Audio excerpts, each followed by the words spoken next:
Hi mga kaibigan, so magpapalit po tayo ng dalawang ilaw. So busted na po kasi yung dalawa. Although mayroong siyang headlight pero hindi siya ganun kalakasan pagdating ng gabi. Kaya kailangan po natin pa, kahit na may medyo kamahalan, ang inisip po kasi natin yung safety natin sa pagpapatakbo sa gabi. Abangan po. So yan po, kinakalas na po natin yung dalawang bumbilya. So dito na lang sa bahay para medyo makatipid po tayo sa mekaniko. Ayan po mga kaibigan, so ang tabayanan. Hi mga kaibigan, so ito, inumpisan na nating kalasin yung ating cover ng motor natin. So hindi po natin makukuha yung dalawang bumbilya as long as hindi natin kalasin yung kanyang cover. So hindi mo naman makakalas yung isang cover kung hindi mo makakalas yung kabuuan kung hindi mo kalasin yung isa para makalas mo lahat. Ayan po, ganyan po talaga yung mga motor. Kailangan kalasin mo yung isa para makalas mo lahat. So isipin mo yung harapan lang naman po yung kakalasin natin dahil nandoon yung bumbila, pero hindi natin makakalas yung harapan as long as hindi natin kalasin lahat. Connected ho kasi lahat yan. Ayan mga kaibigan, so huwag nating pabayaan yung ating service na motorsiklo, lalo na kung nakasalalay po dito yung ating safety. So dahil napansin natin na talagang hindi na gumagana yung dalawang bombilya na suporta para sa headlight natin, kailangan nating suportahan yung headlight natin, lalong lalo na sa gabi.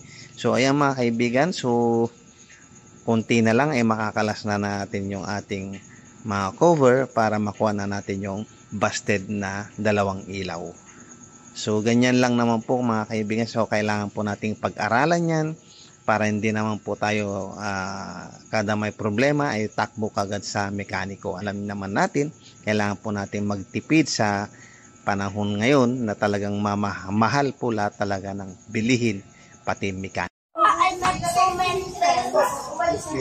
Habang umalis ako, saka I was playing with the car. Ginamit ko yung car. Saka pumunta ako kinalas. Sinabi ko ng ako ng new friends. That's why I said, Ayan mga kaibigan, inabutan tayo ng ulan. So takpan muna natin. Although nakalas na po natin yung dalawang bumbilya. Ayan, so tinakpan muna natin kasi umuulan na. Tsaka yung background ko, no? Yung mga chikiting bunjing. Ang iingay. Hi mga kaibigan, so pangalawang araw na po natin itong kinakalikot yung ating service motorcycle. So hindi po natin natapos po kahapon dahil inabutan na po tayo ng malakas na ulan. Kaya tinakpan na lang po natin. Pero ngayon medyo maliwalas na yung panahon kaya kailangan po matapos natin ngayon dahil back to work na po tayo mamaya. So ayan po mga kaibigan, konting kalikot na lang po ito. I-fix na lang po natin yung mga wirings niya na tama. Ayun mga kaibigan, sumilaw na. Yan.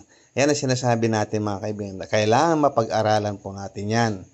Na para hindi po tayo kung may problema ng konti, takbo agad sa mekaniko. Alright, so pagka ganito po ang ilaw nyo mga kaibigan, kailangan huwag pong mawawala yung courtesy sa kalsada. Pagka may kasalubong po tayo, ibalik po natin sa headlight yung ating ilaw para maging hindi po siya nakakasilaw. Dahil masakit po sa mata ito mga kaibigan pagdating ng gabi. Kaya kailangan marunong tayo dito, may courtesy po tayo sa ating kapwa motorista. Alright, so yan mga kaibigan. So dahil napailaw na natin, i-fix na po natin yung cover. At yan, so tapos na po na i-fix yung cover. Tapos na rin po yung wirings natin na i-fix na rin po natin ng tama at naitip ng maayos. Kaya ready to use na po yung ating service motorcycle. Yan po yung ating pinalitan mga kaibigan. So mayroon siyang puti at saka yellow yung kanyang kulay. Iba pa yung headlight niya.